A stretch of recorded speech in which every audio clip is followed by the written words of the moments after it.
Australia has just enjoyed its 28th straight year economic growth. The recent unexpected return of the federal Liberal or Conservative Party to power on the back of a promise of economic management has thus far had a buoyant effect, for the time being at least, on the Australian economy and has given the government a strong mandate for economic change, most recently evidenced by its sweeping tax reforms. Australia remains cautiously optimistic. However, Australia's mid-term economic outlook remains slightly mixed, a real curate's egg.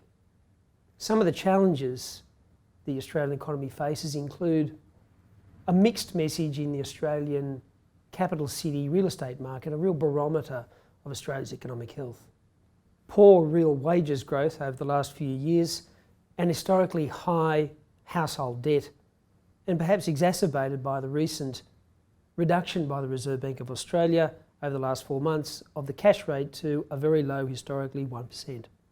International trade tensions, from which Australia is not immune, particularly the rising tensions between China and the United States, which have an adverse impact on our agricultural and mineral exports.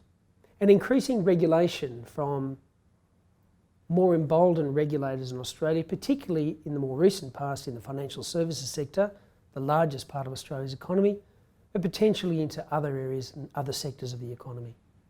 So that means that Australia's traditional confidence is tempered somewhat with a degree of caution and conservatism.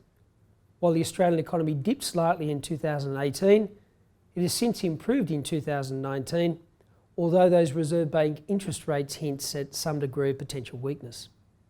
Election promises, particularly in New South Wales, the most populous Australian state, and also in the federal campaign, means that infrastructure spending will remain a top priority for government. And even though Australia's government debt is historically low at about 20% of GDP, most of that infrastructure spending is expected to be funded by private means.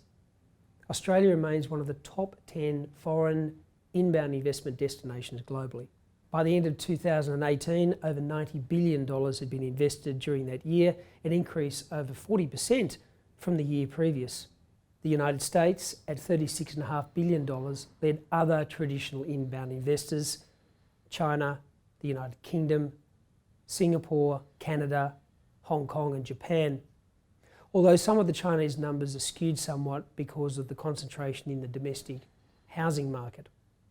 It's fair to say that Chinese inbound investment has fallen dramatically in the last 2 years in services, mining and retail investment. Offshore private equity investment continues to be strong in Australia, with most offshore private equity firms now firmly established or about to establish in Australia, and particularly in Sydney. They cover a wide ambit of investment sectors, including the financial services sector, health, agri, mining, logistics and services.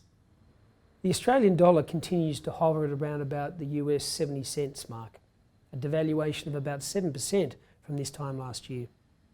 So while a more holistic outlook on the Australian economy continues to suggest caution, there do remain significant opportunities given the softening of the Australian dollar, and just a hint of distress in the market which will go to valuation and opportunity for offshore inbound investors.